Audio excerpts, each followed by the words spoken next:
Le plus grand mensonge qu'on raconte aux êtres humains, c'est celui-ci.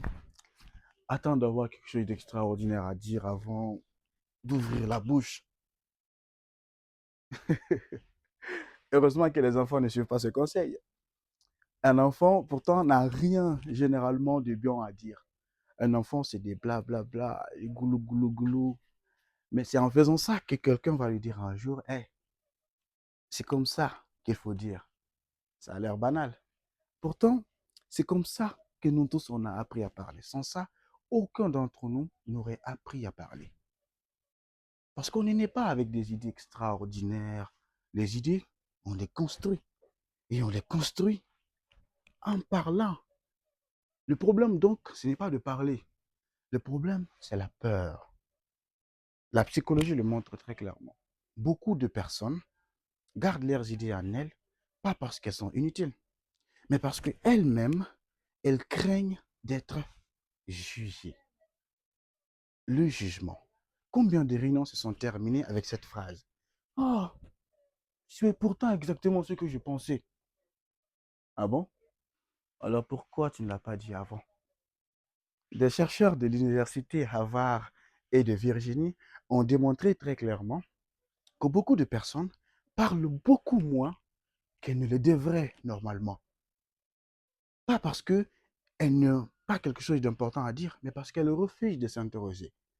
Se poser des questions peut également changer le monde. Il y a des questions qui ont fait bouger la science. Par exemple, pourquoi cette pomme tombe-t-elle? Isaac Newton et la gravité. Mais pourquoi on ne pourrait pas voler?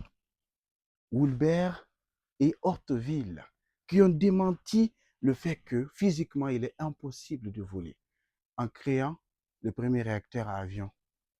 Mais pourquoi il faut toujours faire comme ça? Méthode socratique de Socrate. Donc, parler, ce n'est pas qu'on n'ait rien d'important à dire. Parler, c'est également oser découvrir. Prenez votre corps par exemple. Le corps humain est composé à la fois du cerveau et du cœur. Le cœur, il bat à plus de 100 000 fois par jour, sans qu'on lui demande quelque chose. Le cerveau fonctionne avec plus de 86 milliards de neurones. Chaque petit signal, réuni bout en bout, compose le fonctionnement de l'organisme. Il suffira qu'un seul petit signal arrête d'émettre parce qu'il pense qu'il n'a rien d'important à apporter pour qu'on plonge dans un dysfonctionnement total.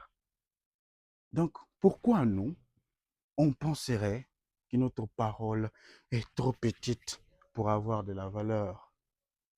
Alors je dirais non. Il ne faut pas se taire quand on n'a rien à dire.